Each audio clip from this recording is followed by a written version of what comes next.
안녕하십니까. 알파 스트레이트 파트너스입니다. 2023년 2월 27일 월요일 마감 시장 보겠습니다. 코스피 지수가 0.87% 빠져서 2402로 마감을 했습니다. 계속 하락세가 또 이어지고 있습니다. 오늘 같은 경우는 장중에 2383까지 빠지면서 꽤 하락을 많이 했었고요.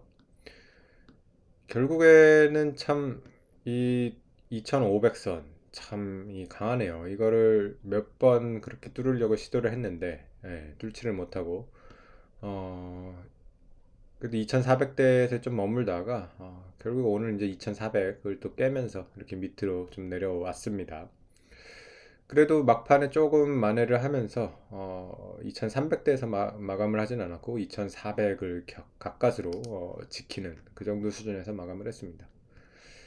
최근에 보면 이제 수급이 계속 안 좋습니다. 외국인이 이제는 사지를 않죠.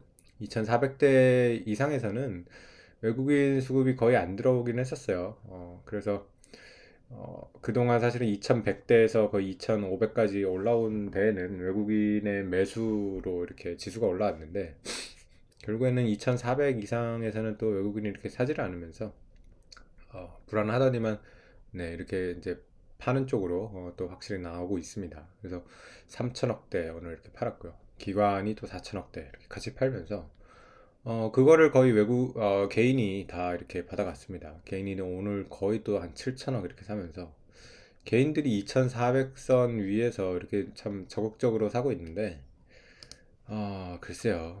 2,400대가 최근 사실은 이런 박스권에서는 좀 상단이거든요. 그래서 조금 사기에는 빠른 거 아닌가 그런 생각도 드는데 어쨌든 개인들이 지금 많이 매수를 하고 있습니다. 뭐 지수가 올라가기에는 별로 안 좋은 그런 수급이죠. 아무래도 외국인들이 이렇게 사주는 게 지수에는 더 도움이 되는데 그래서 수급이 좀 안 좋다고 이렇게 볼 수가 있겠습니다. 주요 종목 한번 보시겠습니다. 오늘 삼성전자 1.3% 이렇게 빠지면서 지수보다 조금 더 빠졌고요. 그리고 에너지 솔루션이라던가 LG화학도 이렇게 좀 빠졌습니다. 오늘 상대적으로 좀 강했던 분야는 뭐 네이버 카카오가 그래도 좀 보합세 정도 이렇게 하면서 상대적으로 좀 괜찮았던 것 같고요. 또 현대차, 기아차도 약간 보합세 정도 하면서 좀 괜찮았습니다. 이렇게 시가총액 상위 종목들은 대부분 빠졌고요. 조만한 종목들이 이제 좀 보면 올라온 종목들이 보이죠. 보면 포스코 케미칼, 에코프로비엠, LNF, 다 2차전지 이제 소재 쪽이 그래도 이렇게 좀 강하게 올랐습니다. 그래서 뭐 2차전지 소재 그리고 좀 보험주 쪽이 좀 올랐네요. 이런 거 빼놓고는 거의 뭐 대부분 이렇게 하락하는 그런 장세였던 것 같습니다. 또 좀 특이사항이 원달러 환율이 꽤 많이 올라오네요. 원달러 환율이 오늘 1,300원대 이제 훌쩍 넘어서 1,320원대로 이렇게 또 올라왔습니다. 그래서 장중에 이제 1,325원까지 갔고요. 지금 현재 1,324원 그러고 있습니다. 환율 같은 경우는 근데 좀 어떻게 보면 저번에 1210원 갔던 게 굉장히 좀 지나치게 많이 빠졌던 것 같은 생각도 들어요. 지금 우리나라의 환율이 적정 환율이 좀 과거보다는 좀 높다고 봐야 되는 게 맞을 것 같습니다. 지금 무역 적자나 이런 것들이 좀 심하거든요, 보면. 그래서 음,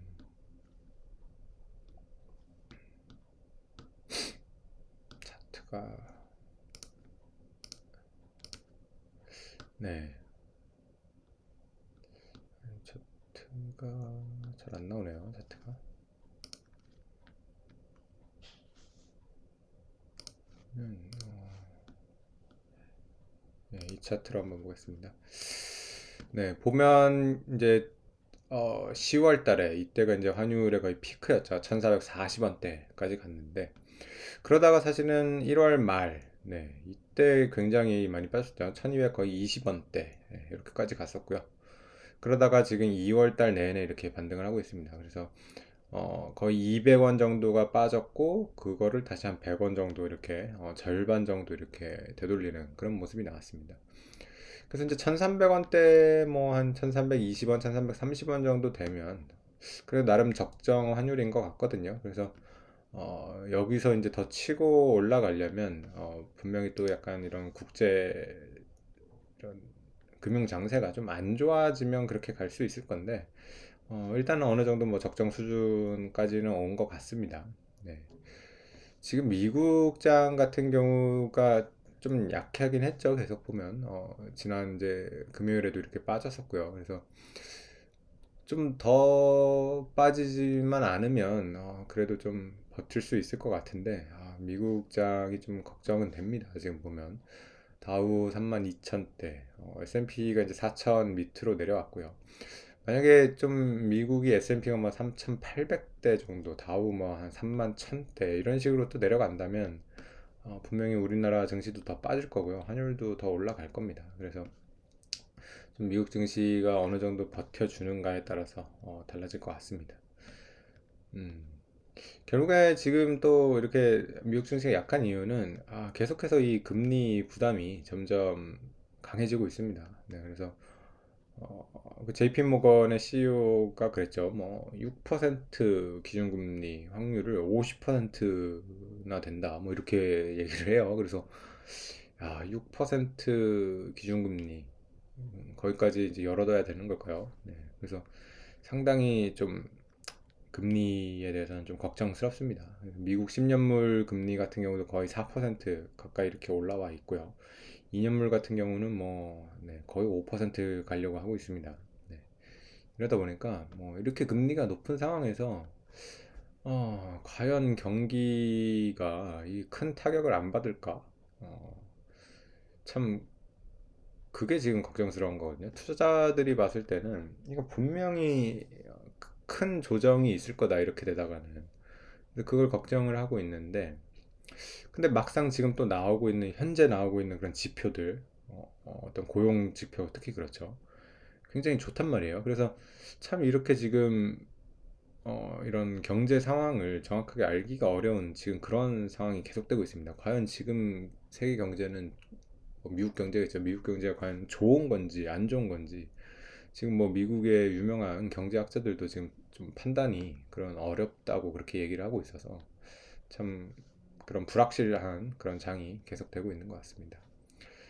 네, 어쨌든 뭐 이런 불확실성은 뭐 주식시장에서 별로 좋아하지 않죠. 불확실하다는 것 자체가 사실 주식시장에서 좀 악재긴 하거든요.